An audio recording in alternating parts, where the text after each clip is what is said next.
A paz do Senhor, amada igreja, amado irmão e irmã, sejam bem-vindos a mais um culto da série Falando de Deus. E na sequência dos estudos com o tema principal, o alimento de Deus, hoje nós vamos ministrar o 10º e último culto dessa série, e cujo episódio está intitulado como O Alimento Contaminado. Se você perdeu algum dos cultos passados dessa série tão abençoada, é só você ir lá no canal do YouTube do Ministério Folha em Branco e acessar e assistir e ouvir a palavra do Senhor. E seja abençoado em nome de Jesus. Eu quero fazer uma introdução que tem muito a ver com o tema de hoje, alimento de Deus, o alimento contaminado. Muitos conhecem ou já ouviram falar, mas é bom para que nós possamos enriquecer nosso conhecimento. Em 18 de novembro de 1979, na floresta amazônica, no território da Guiana, há exatamente 43 anos atrás, 918 pessoas morreram em um misto suicídio coletivo. O assassinatos em Jonestown, que era chamado aquela comuna, que é uma comunidade local, urbana ou rural, fundada por Jim Jones, que era um pastor e fundador do Templo Popular e uma seita pentecostal cristã de orientação socialista. E a maior parte dessas 918 pessoas morreram ao beber sob as ordens do titulado pastor, né, que eu duvido que seja um pastor, um veneno misturado a um ponche de frutas. Outras teriam sido mortas a tiros e a facadas por tentarem fugir do local. Foi um fim trágico para um projeto utópico ou fantasioso, imaginário, iniciado em 1956 no estado americano de Indiana. Apesar de promover curas milagrosas, fraudulentas, Jones promoveu ideais igualitários, tais como impor vestuário modesto para os frequentadores dos cultos, distribuir comida gratuita e fornecer carvão às famílias mais pobres no inverno. E essas atitudes atraíram um imenso contingente, muitas pessoas e fiéis à sua igreja, com vários perfis diferentes. E em meados dos anos 60, o Templo Popular, como era chamado, se mudou para a Califórnia, em um local mais apropriado para os seus ideais esquerdistas do pastor. Nos anos seguintes, o movimento ganhou popularidade suficiente para Jones circular entre os poderosos da sociedade da época. A exemplo, a primeira-dama Rosalind Carter, que era esposa do presidente americano Jimmy Carter, com quem se encontrou várias vezes. Mas a seita também despertou suspeitas e investigações da mídia americana, que explorou relatos de dissidentes em um suposto estilo messiânico e ditatorial do pastor. Então, essas ameaças levaram a Jones a buscar refúgio na Guiana, onde pediu permissão às autoridades locais em 1974 para arrendar um terreno em meio da floresta, em meio à selva, e criar lá uma comuna, que é a sua comunidade, longe dos olhos dos mais curiosos da imprensa, e foi chamada de Jonestown. E como o assentamento foi batizado na época, ela tinha uma escola, tinha bangalôs, um pavilhão central e até espaços para os habitantes plantassem verduras e legumes. E o pastor, então, e centenas de seguidores se mudaram para esse local em 1977. E a única forma de contato com o mundo era o rádio de ondas curtas. Houve então relatos de que Jones promovia um regime ditatorial, marcado por punições severas e pela presença de guardas armados para tentar evitar fugas. E o pastor também avisava os seguidores que o Serviço de Segurança americano estavam conspirando contra a igreja, contra Jonestown, e a solução para poder fugir a isso seria o suicídio revolucionário. Algo que, por sinal, parece um pouco muito que alguns ditos, né, muçulmanos fazem quando se suicidam em nome de Alá. Então, era um sinal, né, que eles entendiam como ser necessário e avisados nas assembleias. Então, em 1978, alertado pela preocupação de parentes integrados naquela igreja, o deputado federal Léo Rain viajou à Guiana com uma delegação de 18 pessoas para visitar a igreja local. E a visita ocorreu no dia 17 de novembro e no dia seguinte ele e mais 4 pessoas morreram a tiros em uma pista de pouso próximos ao assentamento. E poucas horas depois, as 918 pessoas se suicidaram coletivamente naquele local, naquela igreja. E os relatos de quem sobreviveu, que segundo falam, foi em torno de 35 pessoas, falam que estavam eles todos num estado de transe coletivo, mas haviam sinistras gravações, né, falando do discurso de Jones, os gritos de agonias das pessoas envenenadas e o desespero daquelas que tentaram fugir e foram mortas. E quando as autoridades chegaram ao local, todos foram encontrados mortos e o pastor foi encontrado morto com um tiro na cabeça, o que sugeria um suicídio. Que absurdo! Morreram porque acreditaram em homens, morreram porque se afastaram dos propósitos, dos verdadeiros propósitos de Deus, morreram porque tomaram de um alimento impuro, um alimento envenenado, caíram na cilada do inimigo, na lábia do adversário, foram levados ao engano por palavras sutis, tomaram o alimento contaminado.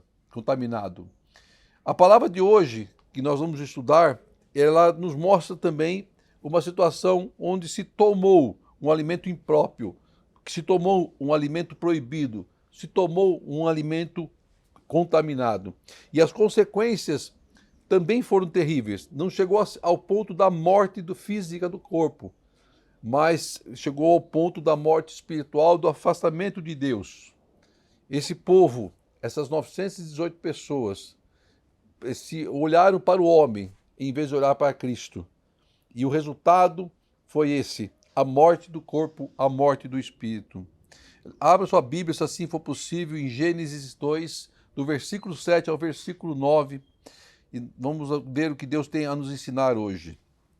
Diz assim a palavra de Deus: Então o Senhor Deus formou o homem do pó da terra e soprou em suas narinas o fôlego da vida, e o homem se formou um ser vivente. Ora, o Senhor Deus tinha plantado um jardim no Éden, para os lados do leste, e ali colocou o homem que formara.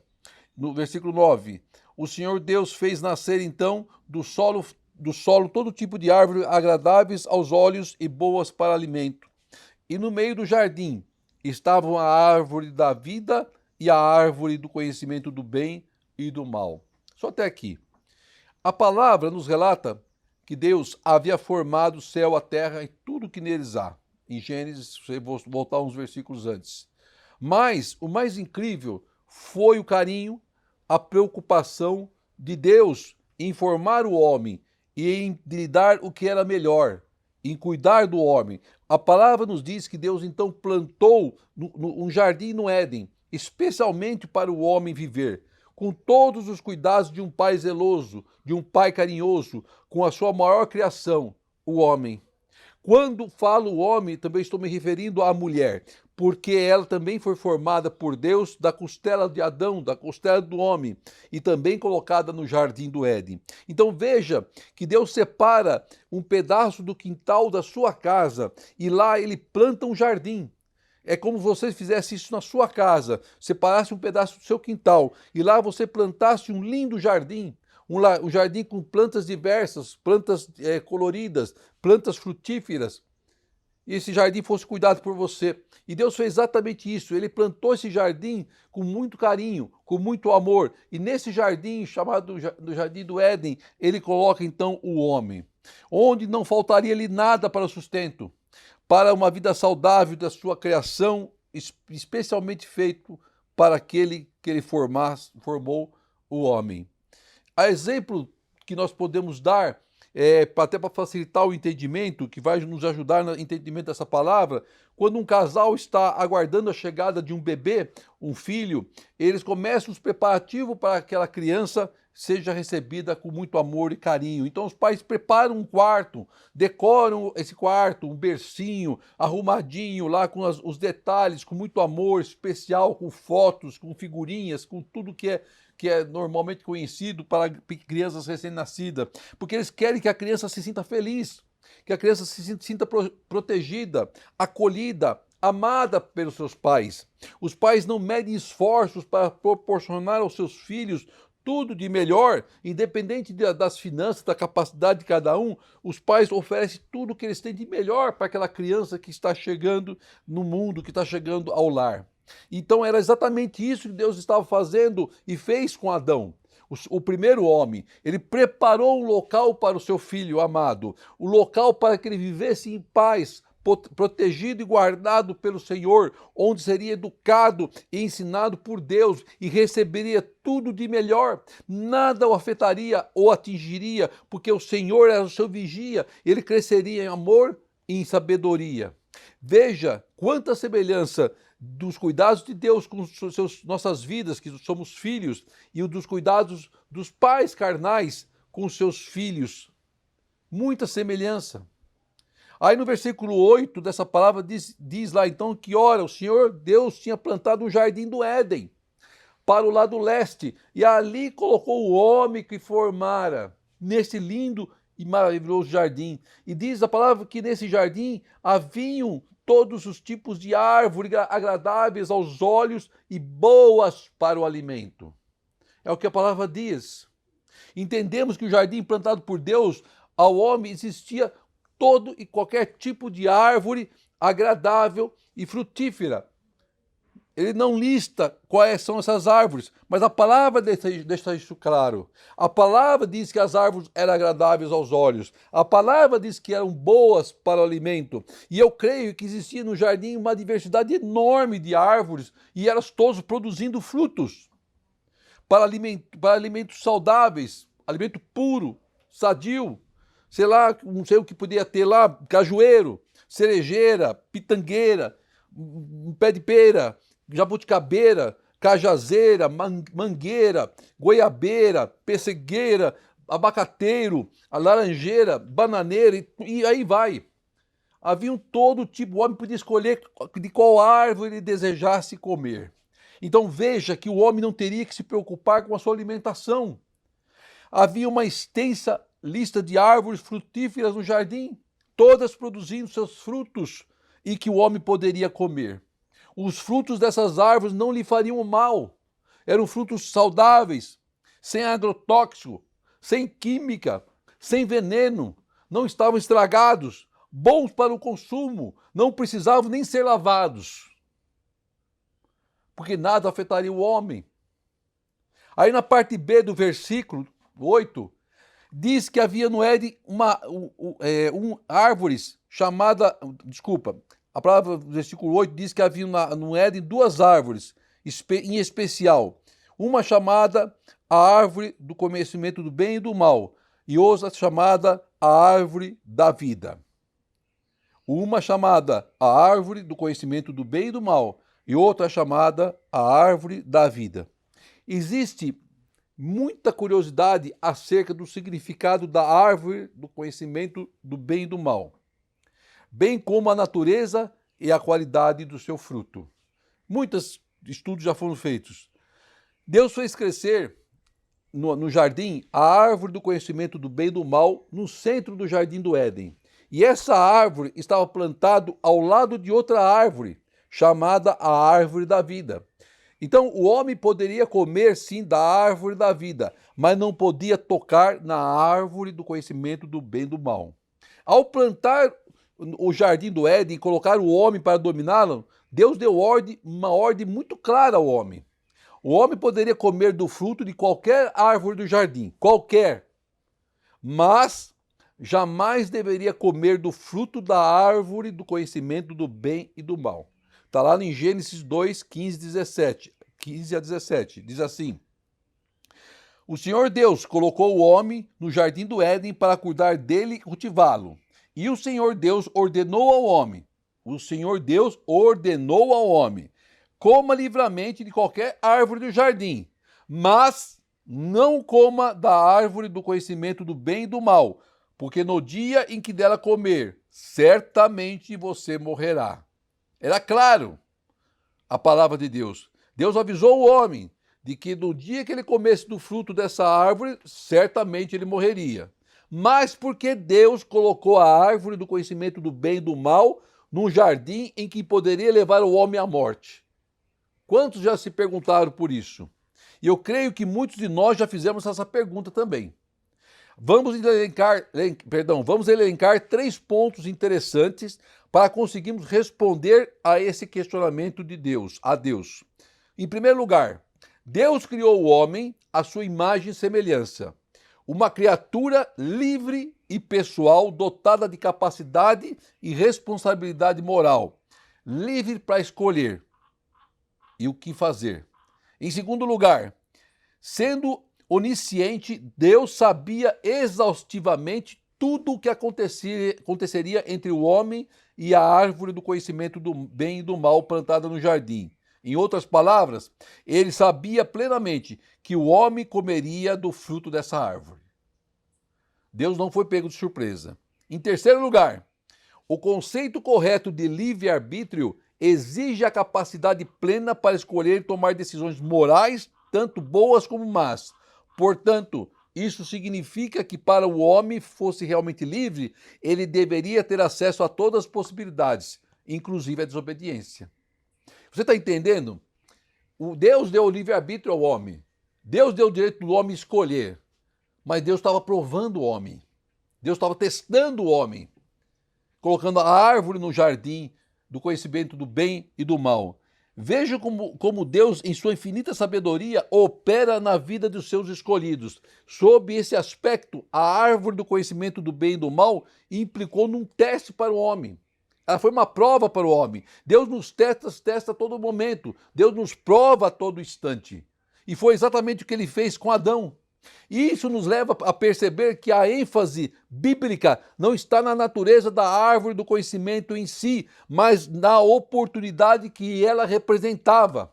Alguns enxergam a árvore do conhecimento do bem e do mal como uma coisa mística, e outros enxergam que os seus frutos possuíam alguma propriedade especial que afetaria ou conferiria um conhecimento proibido ao homem. E justamente com base nesse mal entendimento que as pessoas se perguntam por que Deus colocou a árvore no jardim. Porque Deus permitiu que aquela árvore fosse plantada no jardim. Então você avalie comigo. Se o mal estivesse na árvore, então o próprio Deus teria introduzido o mal no jardim e deixado o alcance do homem. Mas é claro que essa interpretação está errada. Não se pode imputar a Deus mal, porque Deus é amor. Não há mal em Deus. O pecado é a ausência de Deus. A árvore do conhecimento em si era uma árvore boa. Era uma árvore boa. Deus não é autor do mal.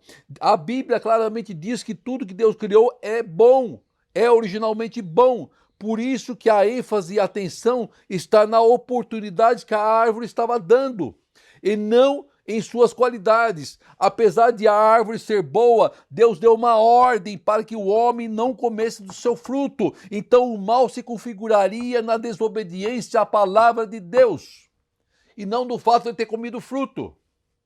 A árvore não era envenenada, a árvore não produzia mau fruto, mas havia uma ordem do Senhor para que se não tocasse naquele fruto. Haviam lá centenas e centenas de árvores frutíferas. Ele podia escolher qual árvore que ele quisesse comer, qualquer uma delas, mas apenas uma árvore ele não poderia tocar, uma. Exatamente a árvore do conhecimento do bem e do mal. Assim, aquela árvore essencialmente boa representava a possibilidade de a mente do homem ser aberta, e com isso o seu conhecimento seria amplo em todos os sentidos. Mesmo com seu conhecimento, somente Deus é conhecedor de todas as coisas. Como sua criatura, o homem deveria confiar somente no Criador, onisciente. É quem sabe o que é verdadeiramente bom e mal para nossas vidas. O homem deveria obter esse conhecimento através de Deus, do seu Criador, e não do seu próprio esforço, na desobediência, e não na desobediência à palavra de Deus. E o homem foi buscar o conhecimento através de que meio? Da desobediência a Deus. Vocês estão entendendo o significado dessa palavra? Vocês estão entendendo o que Deus está nos ensinando? Todos julgam que aquela árvore era o problema. O problema não estava na árvore. O problema estava na obediência ou não obediência do homem. Quando o homem comeu da árvore do conhecimento do bem e do mal, a sua intenção e expectativa era de ser como Deus. Que é isso? Como assim, pastor? Está na palavra. Lá em Gênesis 3, 5, 6 diz assim: Deus sabe que no dia em que dele comerem, seus olhos se abrirão e vocês serão como Deus, conhecedores do bem e do mal, dizendo Satanás para Adão e para Eva. Quando a mulher viu que a árvore parecia agradável ao paladar, era atraente aos olhos e além disso, desejável para dela se obter discernimento, tomou do seu fruto, comeu e deu ao seu marido, que comeu também. Então eles sabiam e o interesse deles, do homem, da mulher, era ter conhecimento aberto, de tentar ser como Deus. O homem tentou se apropriar de algo que só pertencia ao Criador, a Deus. O homem tentou usurpar o lugar de Deus. O homem tentou tomar de forma ilícita da árvore do conhecimento do bem e do mal. O homem tentou declarar sua autonomia. Observe que ao lado da árvore do conhecimento do bem e do mal também havia a árvore da vida, e de seu fruto o homem tinha permissão de comer, mas ele vai e toma da árvore proibida, da árvore qual Deus falou não toca, na árvore que Deus falou você vai morrer se você comer desse fruto. Portanto, o caráter da escolha moral estava muito claro. O homem foi convidado a escolher entre a obediência e a desobediência, entre a vida e a morte, entre a bênção e a maldição, entre depender de Deus ou se rebelar contra ele. Ele escolheu o lado oposto de se rebelar contra Deus.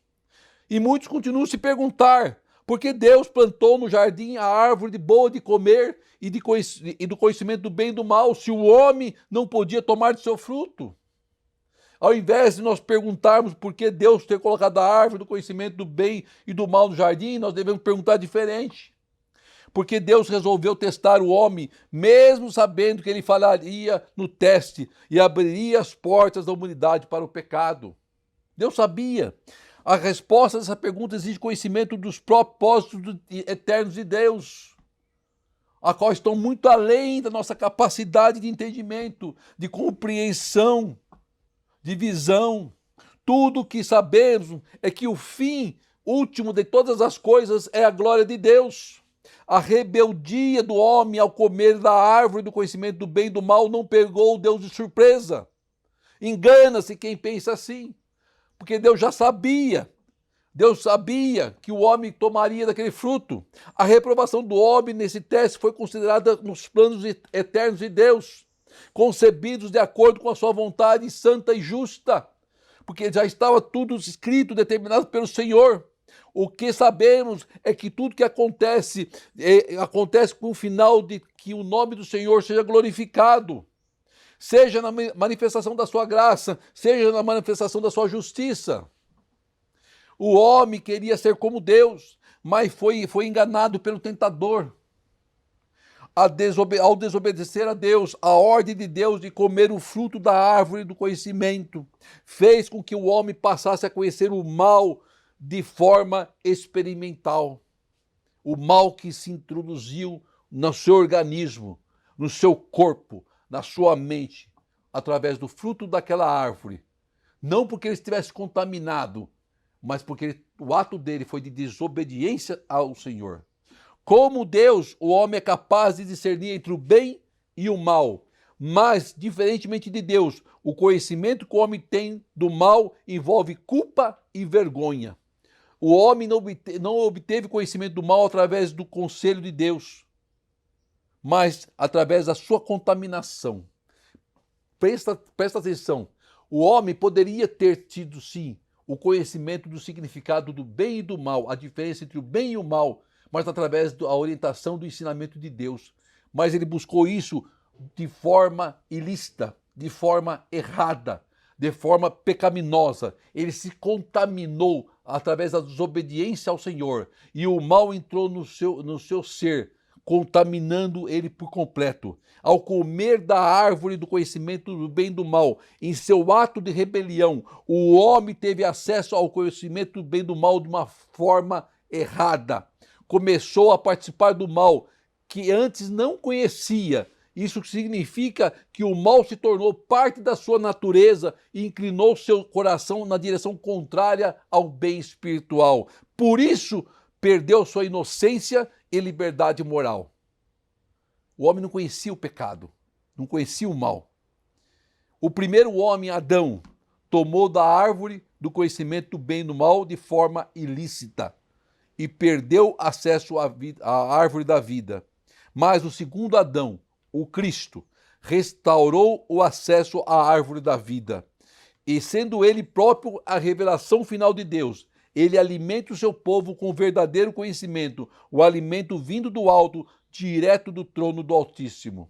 No jardim do Éden, Deus utilizou duas árvores como objetivos simbólicos: a árvore da vida e a árvore da ciência do conhecimento do bem e da ciência ou do conhecimento do bem e do mal. Não respeitar o decreto de Deus referente a esta última árvore teria resultados na queda do homem. E o homem optou em não obedecer. O que leva o homem ao pecado e à morte espiritual é a consumação do pecado, é o ato de desobedecer a palavra de Deus, a palavra que nós conhecemos. Sabemos e temos conhecimento pleno do que desagrada a Deus, do bem e do mal, do certo e do errado. O pecado da desobediência nos afasta da vontade de Deus e nos leva a tomar posse do alimento contaminado. Nosso ato contamina o alimento.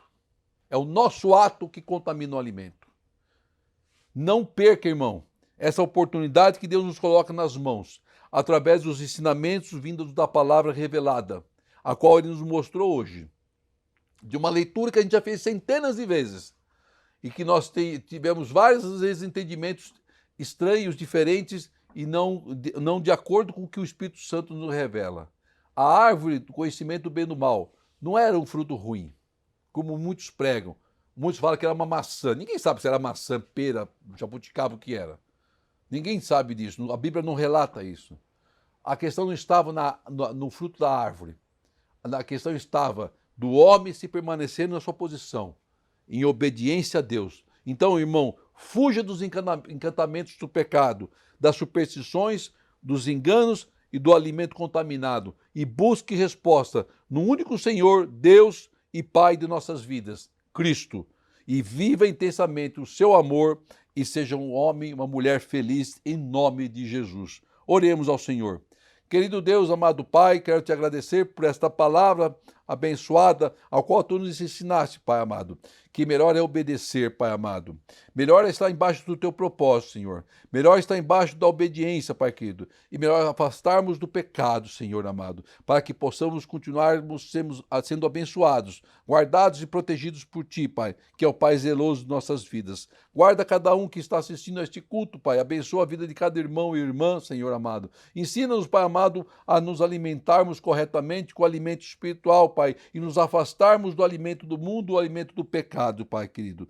Não nos sejamos enganados, Pai, pelas aparências, Pai. Não sejamos enganados, Pai amado, pelos manjares, Pai, mas que busquemos sempre, Pai, em Ti, todo conhecimento, toda sabedoria, Pai, e todo alimento. É que eu te peço, Pai, e te agradeço por esses 10 cultos que foram trazidos, Pai, em que a sua palavra revelada se permaneceu em nossas vidas, Pai, que a palavra foi mostrada de acordo com o Senhor mostrou aos nossos corações, à nossa mente, Senhor, o alimento de Deus, ao qual nós temos que tomar posse todos os dias e todas as horas em nossos corações, Pai.